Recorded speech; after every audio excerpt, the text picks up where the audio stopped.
اب دوسرا یہ بھی قول ہے، میں آپ کو بتاتے چلوں، مدون علم کے بارے میں دوسرا قول یہ بھی ہے کہ یہ جو علم نو ہے اس کو مدون اول تو حضرت علی ہی ہیں اور ابو الاسود دہلی نے حضرت علی کے حکم سے یہ علم کی تدوین کی۔ اور پھر دوسرا قول یہ ہے کہ حضرت عمر فاروق اعظم کے زمانہ میں، حضرت عمر فاروق اعظم کے زمانہ میں ایک دیہاتی، آپ جانتے ہیں دیہاتی کتنے پڑھے ہوئے ہیں، ہندوستان کے بھی دیہاتی بہت پڑھے لکھے ہوتے ہیں، ان کو سمجھانا ایسا ہے جیسے کہ جانوروں کو سمجھانا۔ تو اب ایک دیہاتی صاحب آئے، تھوڑے بہت پڑھے لکھے تھے، وہ آئے حضرت عمر فاروق اعظم کے زمانے میں، امیر المؤمنین کے زمانے میں، اور کہا آپ مسلمان ہیں؟ لوگوں نے کہا ہاں ہم مسلمان ہیں۔ صحابہ کرام سے کہا ہمیں قرآن پاک سکھا دیجیے۔ کہا ٹھیک ہے ہم آپ کو قرآن پاک سکھا دیتے ہیں۔ دیکھیے تو دوسرا قول یہ ہے، تو وہ دیہاتی صاحب کو جو پڑھانے بیٹھے قرآن پاک، وہ ایک قاری صاحب تھے۔ تو قاری صاحب تو آپ جانتے ہیں وہ صحابہ کرام تو تھے ہی، لیکن قاری صاحب تھے۔ تو قاری صاحب نے پڑھانا شروع کرا سورہ برات کوئی صورت نہیں ہے، لیکن سورہ توبہ کو سورہ برات کہتے ہیں۔ آپ پورے چکر میں پڑ جائیں گے، آپ کہیں ڈھونڈنے بیٹھیں قرآن مجید والفرقان حمید میں کہ سورہ برات کہاں ہے، تو سورہ برات کہیں نہیں ہے، سمجھے، بلکہ سورہ توبہ کو سورہ برات کہتے ہیں۔ سورہ توبہ کی آیت نمبر 2 اس میں ہے وَأَذَانٌ مِّنَ اللَّهِ وَرَسُولِهِ إِلَى النَّاسِ يَوْمَ الْحَجِّ الْأَكْبَرِ أَنَّ اللَّهَ بَرِيءٌ مِّنَ الْمُشْرِكِينَ أَنَّ اللَّهَ بَرِيءٌ مِّنَ الْمُشْرِكِينَ وَرَسُولُهُ۔ تو وہ قاری صاحب جو تھے، قاری صاحب نے ان اجمی صاحب کو پڑھا دیا أَنَّ اللَّهَ بَرِيءٌ مِّنَ الْمُشْرِكِينَ وَرَسُولُهُ کی جگہ لام پہ ضمہ کی جگہ پڑھا دیا کسرہ وَرَسُولِهِ۔ اب اس کا معنی کیا ہوا؟ بے شک پروردگار عالم مشرکین سے بری ہے اور اپنے رسول سے بھی بری ہے۔ اب دیکھیے معنی الٹا ہو گیا۔ اب یہاں پر قاری صاحب کو وقف کرنا چاہیے، ان اللہ بریء من المشرکین، یہاں رک جاتے اور پھر ورسولہ پڑھتے، نہیں رکتے تو ورسولہ پڑھتے تو معنی نہیں بدلتا۔ اب وہ قاری صاحب تھے، اجمی صاحب کو پڑھا رہے تھے، اجمی صاحب عربیوں کی زبان جانتے تھے، انہوں نے پھانس لیا قاری صاحب کو۔ قاری صاحب جو تھے انہوں نے پھانس لیا قاری صاحب کو۔ اجمی صاحب نے کہا ارے قاری صاحب یہ قرآن مجید اللہ کی کتاب ہے؟ کہا ہاں۔ کہا اس میں تو یہ لکھا ہے کہ بے شک پروردگار عالم مشرکین سے بری ہے اور اپنے رسول سے بھی بری ہے۔ اگر ایسا ہے تو جب پروردگار عالم اپنے رسول سے بری ہے تو میں بھی ایسے رسول سے بری ہوں، مجھے نہیں چاہیے ایسے رسول کی رسالت، میں ایمان نہیں لاؤں گا۔ بہرحال اجمی صاحب کو سمجھانا، دیہاتیوں کو سمجھانا بہت مشکل ہوتا ہے۔ تو اب جو ہے وہ اجمی صاحب بھاگ گئے۔ تو یہ پورا واقعہ حضرت عمر فاروق اعظم کو پتہ چلا، ان کو بہت ہی زیادہ غم لاحق ہوا۔ تو انہوں نے کیا کیا، انہوں نے ابو الاسود دہلی کو حکم دیا، اے ابو الاسود دہلی تم ایسا کرو کہ تم اس کے کچھ قوانین، علم نحو کے قوانین کو جمع کر دو۔ اور علم نحو کا جو نام دیا ہے وہ حضرت علی ہی نے دیا ہے، حضرت علی ہی نے خود اس کا نام دیا ہے۔ تو یہ ہو گیا مدون علم۔ مدون علم کون ہے؟ حضرت علی کے حکم سے ابو الاسود دہلی نے، یا دوسرا قول ہے ابو الاسود دہلی نے حضرت عمر فاروق اعظم کے حکم سے اس علم کی تدوین دی۔ یہ دو قول ہیں۔ تو مدون کون ہوا؟ ابو الاسود دہلی۔ ٹھیک ہے، اب آپ کو ہم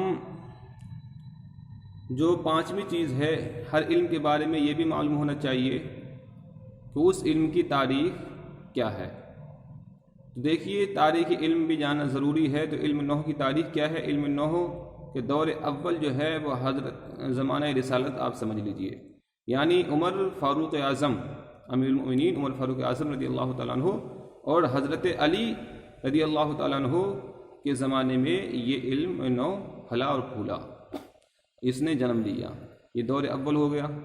پھر دور ثانی جو ہے اس کا ابو الاسود دہلی اور ان کے بیٹے ہیں، یعنی ابو الاسود دہلی نے یہ علم نحو کے قاعدے قوانین اپنے بیٹوں کو سکھا دیا۔ یہ دوسرا دور ہو گیا۔ اور تیسرا دور جو آتا ہے تو وہ 2 جماعتوں کا آتا ہے۔ کون سی جماعتوں کا؟ 2 جماعتیں، ایک ابو عمرو بصری اور ان کے شاگرد، ابو عمرو بصری اور ان کے شاگرد، اور خلیل کے شاگرد امام ابو البشر عمر بن عثمان۔ یہ 160 ہجری میں یہ دور رہا، اور 650 کے عیسوی کے قریب یہ دور رہا۔ کس کا دور ثالث کس کا ہے؟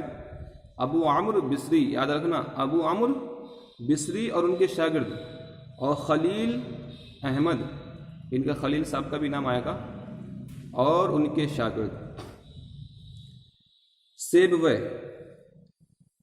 خلیل کے شاگرد کیا ہے؟ سیبوے۔ یہ سیبوے جو تھے یہ بیچارے بہت محنت کرتے تھے، علم نحو کے قاعدے قوانین کو جمع کرنے میں انہوں نے بہت محنت کی ہے۔ یہ بیچارے سیبوے، انہوں نے ایک کتاب بھی لکھی، سب سے پہلی کتاب جو لکھی گئی وہ سیبوے ہی نے لکھی تھی، امام سیبوے۔ یہ علم آپ پڑھیں گے، علم ہدایت النحو میں یہ بہت لڑتے ہیں امام سیبوے۔ تو اب جو ہے مدون علم کے بعد میں جو تاریخ علم ہے، تاریخ علم میں جو دور ثالث آیا تو خلیل احمد اور ان کے شاگردوں کا، اور ابو عمرو بصری اور ان کے شاگردوں کا دور آیا۔ اور امام سیبوے نے بہت زیادہ محنت کر کے گاؤں گاؤں قریہ قریہ گھوم کر کے یہ علم کو جمع کیا۔ امام سیبوے نے ایک کتاب اور لکھی، اور اس کے بعد میں 2 کتابیں اور بھی لکھی گئیں، اور پھر یہ اس کے بعد میں 2 جماعتیں ہو گئی نحات کی، ایک ہو گئی کوفی اور ایک ہو گئی بصری۔ آپ تنازع فعلان میں بصری اور کوفی کا باقاعدہ اختلاف پڑھیں گے، یعنی جس طریقے سے اہل فقہ میں، وہی فقہ کی جماعت میں جو آپ پڑھیں گے امام شافعی اور ان کے شاگرد امام اعظم اور ان کے شاگرد آپس میں اختلاف کرتے ہیں، اسی طریقے سے علم نحو میں جو اختلاف ہوتا ہے وہ کوفی اور بصری کے درمیان میں ہوتا ہے۔ اب تنازع فعلان میں ان کا باقاعدہ اختلاف آپ پڑھیں گے۔ اور جو آخری چیز ہے وہ یہ ہے کہ اس علم کی مقام اور مرتبہ کیا ہے، اس علم کا جو آپ علم پڑھ رہے ہیں اس علم کا مقام اور مرتبہ کیا ہے۔ تو ظاہر سی بات ہے ہر ایک علم، جتنے بھی دنیا میں علم ہیں تو وہ 2 قسم کے ہیں، ایک تو ہے مقصود عالیہ، ایک ہے مقصود عالیہ، اور دوسرا ہے غیر مقصود غیر عالیہ۔